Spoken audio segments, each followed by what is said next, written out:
4살 남짓한 이 아이는 아마 아기 때부터 부모님과 함께 작은 교회를 다니며 어른 예배를 참석한 것 같습니다. 어른 예배를 참석하며 아마 많은 은혜를 부모님과 더불어 함께 경험한 아이인 것 같습니다. 어른과 동일한 영성과 영을 가진 어린 아이도 어른과 함께 예배를 드려도 얼마든지 은혜를 받을 수 있다는 것을 우리에게 실례로 보여준 것 같습니다.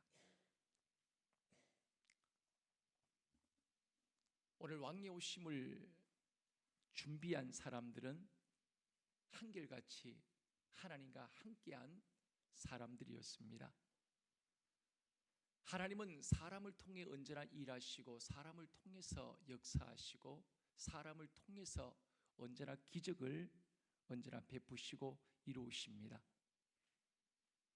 하나님이 일하시는 함께 일하시는 사람은 바로 믿음과 순종의 사람들입니다. 하나님은 오늘도 이 시대 속에 동일하게 역사를 하시는데 반드시 하나님이 붙들고 일하는 사람은 믿음과 순종을 통해서 하나님 앞에 엎드리는 삶을 사는 성도를 통해서 역사하시고 일하시는 것입니다. 그래서 하나님이 찾아오셔서 말씀하실 때 마리아는 믿음과 순종을 통하여 주의 계집 종이오니 주님의 말씀대로 이루어지이다 할 수 없는 믿음의 고백과 순종의 아름다운 고백을 보이게 되어집니다.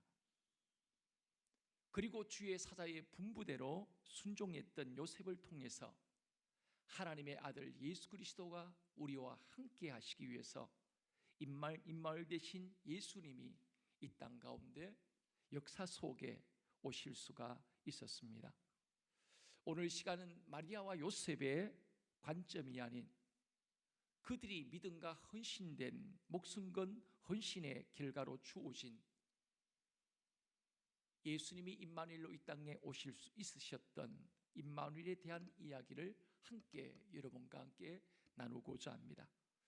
1912년도 4월 14일 저녁 10시경이었습니다.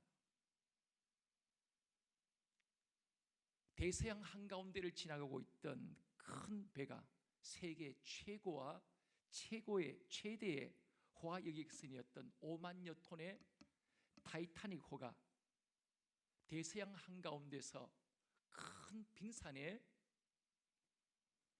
들이받아서 4,000m의 바다 물속으로 깔아앉게 되어집니다. 거기 탔던 승객의 수는 2,200명이었습니다. 그 가운데 1,600명이 바다에 차가운 대서양의 바다에 바로 수상되었습니다. 나머지 600만 명이 겨우 목숨을 건질 수가 있었는데 목숨을 건진 사람들은 주로 여자와 어린 아이들이었습니다. 구명보트가 충분하지 못했기에 남자들은 기사도를 발휘하여 여성과 아이들을 먼저 살리기 위해서 구명보트에 그들을 먼저 태웠습니다. 그리고 자신들은 결국은 바다에 익사를 하게 되었습니다. 그런데 이 사건 속에서 한 여성이었던 스트라우스라는 이 부인이 이 구명보트에 타도록 되어 있었지만 그는 타는 것을 거부를 했습니다. 왜냐하면 자기는 탈 수 있었지만 남편은 구명보트를 탈 수가 없었기 때문이었습니다.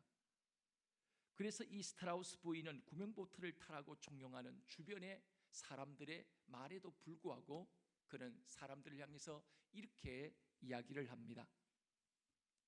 우리는 서로 사랑하며 오랫동안 함께 살아왔습니다. 이제 우리는 다 늙었습니다.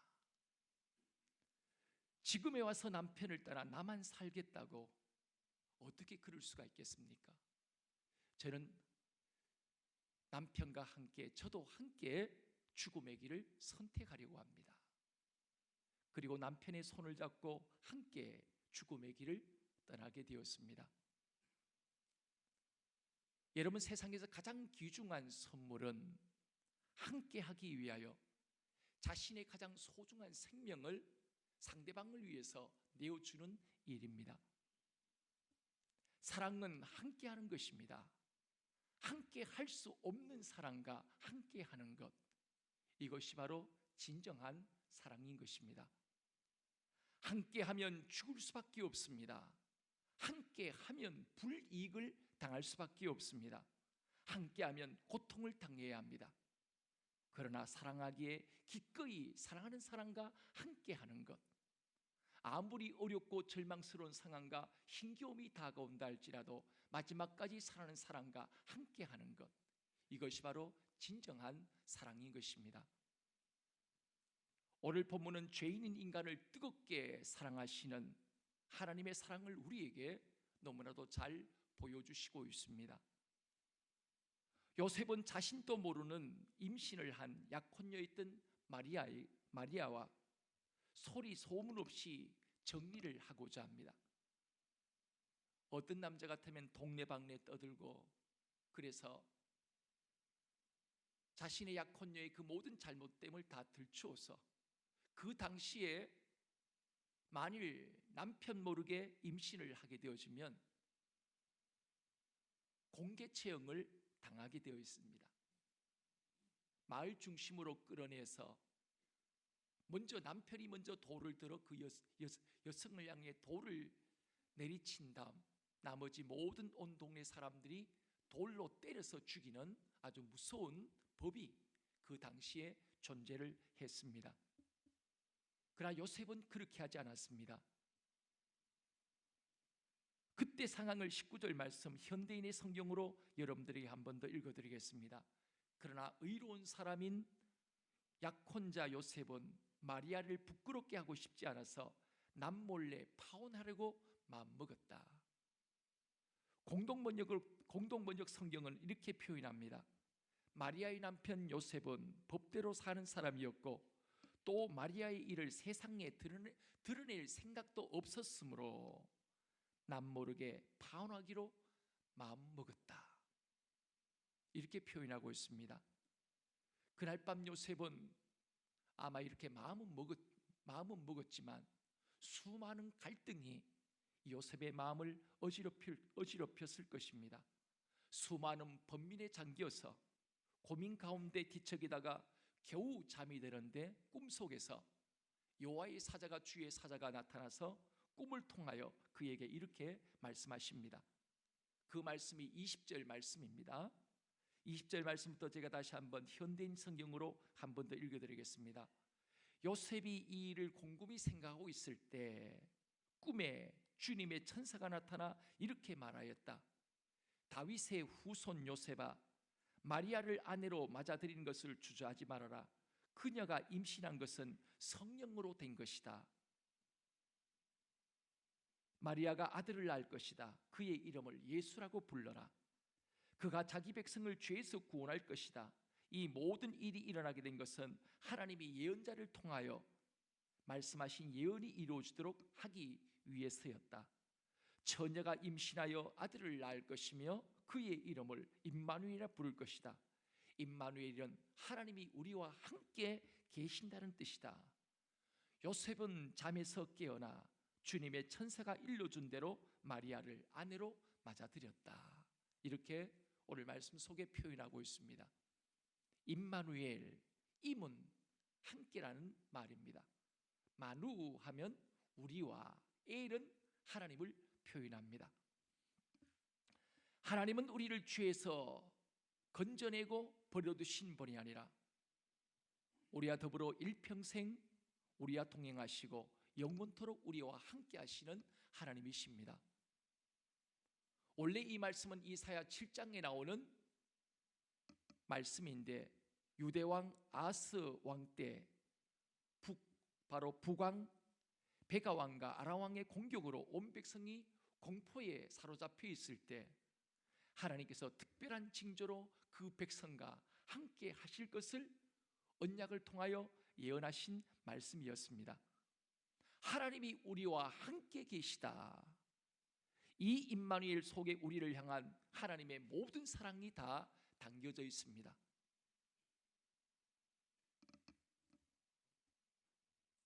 하나님은 우리를 위하여 온 우주 만물을 만드셨습니다. 그리고 우리에게 아름다운 자연을 주셨습니다. 맑은 공기와 먹을 물을 주셨습니다. 따뜻한 햇빛을 주셨습니다. 생명을 주셨고 건강을 주셨습니다. 지혜를 주셨고 믿음을 주셨고 우리에게 한없는 하나님의 사랑을 우리에게 부어주셨습니다. 그러나 이 모든 선물보다도 비교할 수 없는 선물이 있다면 가장 귀한 선물은 바로 독생자 예수 그리스도를 죄인된 죽을 수밖에 없는 오늘 인류를 위하여 우리에게 그 아들을 온전히 내어주신 일이었습니다. 죄인된 우리와 함께 하시기 위하여 하나님을 잃어버린 채 죄와 사망의 그늘 속에서 벌벌 떨고 있는 죄인된 우리와 함께 하시기 위하여 우리를 살리시기 위하여 하나님의 아들 예수 그리스도가 바로 이 땅에 오신 것입니다. 그러므로 범죄한 인류 가운데 이 임마누엘의 축복이야말로 하나님께서 인생에 주신 최대의 축복이며 최상의 선물인 것입니다. 그러나 반대로 이것을 뒤집어 생각해 본다면 하나님의 입장에서 보면 이 땅에 하나님의 아들 예수 그리스도가 오셨다는 것은 보통 일이 아니었습니다.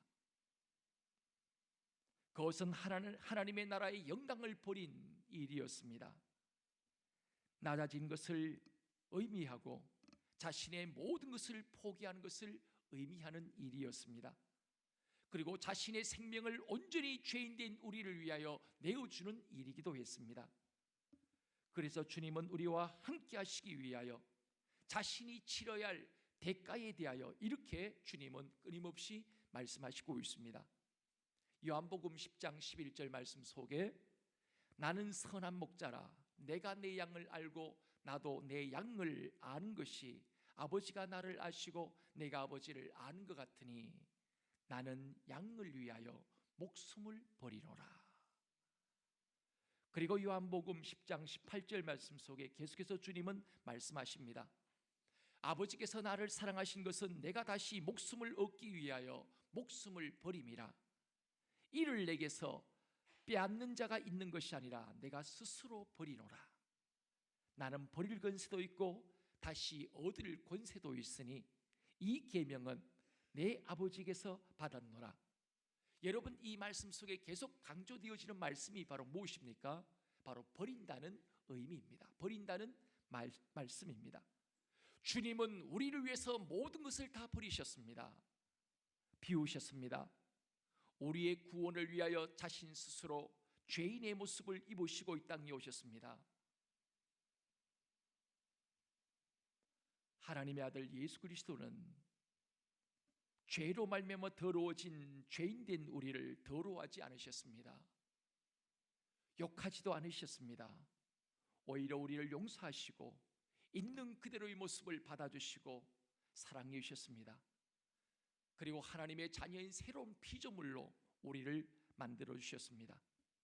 여러분, 사랑은 물질로 돕는 것이 아닙니다. 사랑은 물질이 아닙니다. 돈 몇 푼을 주는 것이 사랑이 아닌 것입니다. 사랑은 자신의 영광을 버리는 것이요, 사랑은 자신의 명예와 자신의 의와 자신의 자존심을 다 버리는 것입니다. 희생 없는 사랑은 이 땅에 존재하지 않습니다. 모든 것을 버리고 고난이 있는 희생이 있고서야 구원의 놀라운 역사가 언제나 임하게 되어줄 수가 있습니다. 김은수 간사님에 대한 이야기를 들었습니다. 부산에서 고려대학교를 들어갔을 때 간사님은 부모님의 자랑거리였습니다. 집안의 자랑거리기도 했습니다. 부산이라는 땅에서 고려대학교에 들어간 것만 해도 기뻤는데 거기다가 공부도 잘했고 그런 아들이 부모님의 기대감을 갖게 만들기에 충분했을 것입니다. 그런데 그런 아들이 졸업대가 점점 가까워지면서 어느 날 가난하고 아무런 대책도 미래에 대한 보장도 없는 CCC 간사가 되겠다고 말했을 때 아들을 향한 기대감을 잔뜩 가졌던 부모로서는 실망감을, 그분들이 가졌던 실망감은 상상하고도 남음이 있을 것 같습니다. 간사님 사촌 누나가 선교단체 간사가 된다고 얘기했을 때 부모님은 잘 생각했다고, 얼마나 그것이 복된 일이냐고 칭찬을 아끼지 않으셨던 부모님이 막상 촉망받던 자식이 간사가 되고자 했을 때는 아버지는 3일 동안 밤낮으로 우셨고 어머니는 경기를 하셔서 몇 번 병원에 실려 가셨다고 합니다. 그리고 1년 동안 꼬박 아들을 만날 때마다 너 언제 간사 그만둘래? 너 그러다가 빌어먹는다. 이런 이야기를 1년 동안 꼬박 만날 때마다 이런 이야기를 들었다고 합니다. 하나님 앞에는 이것보다 더 큰 영광스러운 일이 없지만 인간적으로 생각하면 참으로 내일에 대한 대책도 없고 내일에 대한 보장도 없는 당장 간사 일을 그만두면 손가락을 빨아야 하는 현실 속에 참 답답한 일이 아닐 수가 없었을 것입니다. 그런데 지금은 그런 부모님이 가장 큰 지지자가 되고 격려를 하고 계신다고 합니다. 여러분, 그런데 예수님은 우리와 함께 하시기 위해서 미래에 대한 보장 정도를 예수님은 포기하신 것이 아니라 하나님의 자리를 포기하는 일이었습니다. 모든 것을 다 잃어버리는 일이었고 거기다가 목숨까지 남김없이 내어주는 일이었습니다. 그러나 하나님의 아들 예수 그리스도는 그런 죄인된 우리를 위하여 자신의 모든 것을 다 포기하고 우리를 위해 자신의 모든 것을 내어주기를 예수님은 결코 주저하지 않으셨습니다. 자신의 몸을 주셨고 우리를 위해서 피를 주셨고 생명을 주셨습니다. 또한 친구로 삼아주셨고 자기를 영접하는 자에게는 오늘도 하나님의 자녀가 되는 권세를 안겨주셨고 우리에게 영원한 구원을 얻는 구원의 축복 또한 주님은 우리에게 주셨습니다. 사랑하는 교회 여러분, 그러므로 성탄절의 핵심 중의 핵심은 바로 임마누엘입니다. 보라, 처녀가 잉타하여 아들을 낳을 것이요 그 이름을 임마누엘이라 하리라 하셨으니 이를 번역한즉 하나님이 우리와 함께 계시다 함이라. 여러분, 성탄절은 가장 아름다운 하나님의 사랑을 보여주는 날입니다. 가장 아름다운 사랑은 함께 하는 것입니다. 함께 할 수 없는 사람들과 함께 하는 것입니다. 하나님이 죄인된 우리와 함께 하시기 위하여 우리 땅에 오신 사랑은 당연한 사랑이 아니었습니다. 거룩하신 하나님께 죄인된 인간은 도저히 역겨워서 함께 할 수 없는 존재들이었습니다. 냄새나는 사람 옆에만 잠시만 있어도 견딜 수 없는 일입니다. 극동방송국의 소개로 저희 교회에 오셨던 필리핀 김명한 선교사님, 필리핀에서도 지금 한센스병 환자들을 사역하시고 있습니다. 이분이 필리핀 가기 전에 소록도에서 사역을 하실 때 시체 썩는 냄새 때문에 견딜 수 없었다고 합니다. 단 한 1분도 몇 초도 견딜 수 없는 이 문둥병자분들이 자신의 팔이 잘려나가도 모르고 코가 떨어져 나가도 모르는, 그러므로 그 가운데 정말 그 가운데 풍기는 썩는 살 썩는 냄새, 시체 썩는 냄새, 견딜 수 없는 그 냄새 때문에 하나님께 이렇게 기도했다고 합니다. 하나님, 냄새가 나서 도무지 견딜 수가 없습니다. 제발 저에게 이 냄새가 나지 않도록 좀 도와주세요. 그리하여 사역을 감당할 수 있도록 도와주세요 라고 이렇게 기도했는데 그때부터 썩는 냄새가 나지 않았다고 합니다. 그런데 타락한 인간은 살 썩는 냄새 정도가 아닙니다. 잠시 동안도 옆에 갈 수도 없고 있을 수도 없는 타락한 인간은, 바로 존재인 인간은 도무지 역겨워서 함께 할 수 없는 존재들이었습니다. 그러나 주님은 기꺼이 죄인된 우리와 함께 하시기 위하여 이 땅에 오셨고 죄인의 친구들이 되어주셨습니다.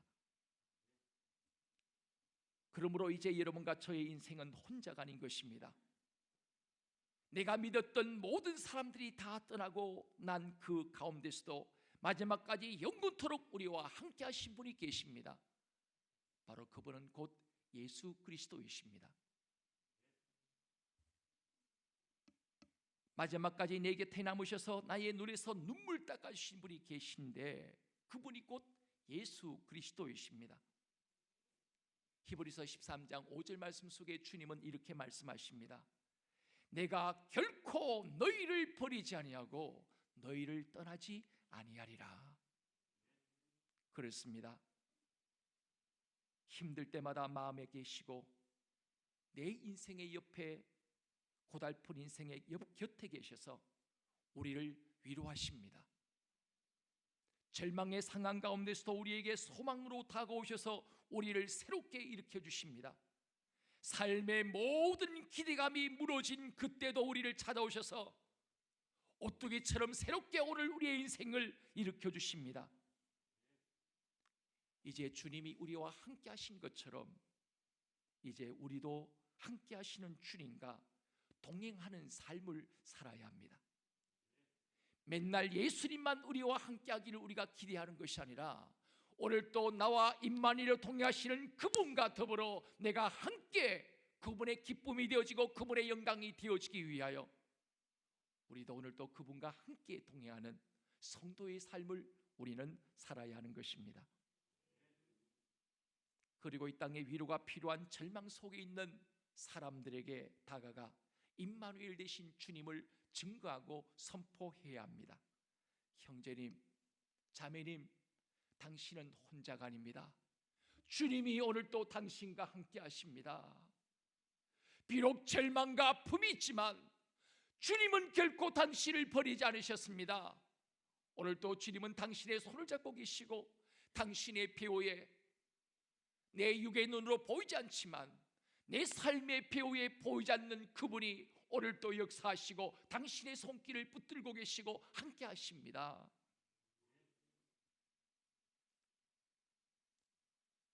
오늘 또 주님과 함께 하시는 그 주님 때문에 회복과 치유의 역사가 우리 모두가 가는 모든 성도들이 가는 모든 곳마다 아름다운 놀라운 역사가 임하게 되어지기를 원합니다.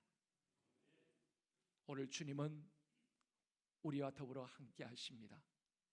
이제 우리가 주님과 함께 할 차례일 뿐만 아니라 오늘 이 땅에 홀로인 것처럼 외로움과 인생의 고단함과 아픔 속에 살아가는 사람들에게 당신은 결코 혼자가 아니라고, 오늘 또 주님은 당신과 함께 하신다고 임마누엘을 선포하는 우리 모두의 삶이 되기를 원합니다. 기도하겠습니다.